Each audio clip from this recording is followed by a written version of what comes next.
How to fix Lyft payment not working 2026. To fix a Lyft payment method failure, first of all, you have to make sure that you have a strong Wi-Fi connection.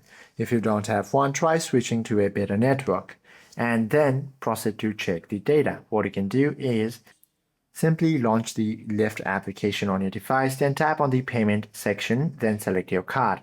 Then tap Edit to re-verify the full card number, CVV code, and expiration code. From there, also make sure to match the zip code accordingly to your choice. Then also try switching to a digital wallet. Bypass the restrictions. If your physical debit or credit card is continually rejected, add and select the Apple Pay or Google Pay as your primary checkout option. And also try clearing the cache of the application from your app gallery.